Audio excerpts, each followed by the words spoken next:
ইলা উলিয়া। উপস্থিত সম্মানিত মুসলিম ইকরাম, আমরা সর্বপ্রথম সেই মহান আল্লাহ রাব্বুল আলামিনের শুকরিয়া ও কৃতজ্ঞতা জ্ঞাপন করছি যে আল্লাহ রাব্বুল আলামিন আমাদেরকে একটা সম্পূর্ণরূপে অনুকূল পরিবেশ তৈরি করে দিয়েছেন।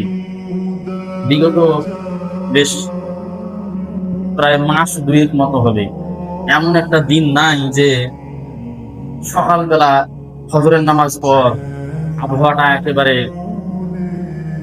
অন্যরকম করে আসে। যেন প্রতিদিনকার নিয়ম অনুযায়ী যেমন সূর্য পূর্ব দিকে উদিত হয়, ঠিক আমাদের কাছে মনে হয়েছিল যে প্রতিদিন সকাল হইলেই না বৃষ্টি হবে। এইরকম কয়েকদিন মনে হয়েছিল, আমাদের বিশ্বাসটাই জন্মেছিল কালকেও বৃষ্টি হবে। এটা আমরা বলছিলাম কি বলছিলাম না? কিন্তু গতকালকে এমন একটা দিন আমাদের কাছে এসেছিল, যে এই পৃথিবীর বুকে আল্লাহ রাব্বুল আলামিন 365 দিন সৃষ্টি করেছেন, তার মধ্য থেকে 10টি দিন যে তার কাছে সবচাইতে প্রিয় আমলের দিক থেকে, যে 10 দিনের আমল আল্লাহ তাআলার কাছে সবচাইতে প্রিয়, সেই 10 দিনের 10তম দিন, যেদিন ঈদুল আজহা, মুসলিম মিল্লাতের সবচাইতে বড় মহাসম্মেলন হজ, হজের পরিপূর্ণ কার্যাদি যেদিন সম্পন্ন হয়, আর সমগ্র মুসলিম জাহানে যেদিন মুসলমানেরা ঈদুল আজহা নামক ঈদের উদযাপন করে, ঈদের নামাজ পড়ার জন্য ঈদগাহে যায়। যদি প্রতিদিনকার মতো আবহাওয়া এরকম প্রতিকূল থাকতো, তাহলে আমরা কালকে যেরকম করে নামাজ পড়ছিলাম এইরকম করে নামাজ পড়া আমাদের জন্য সম্ভব হতো না।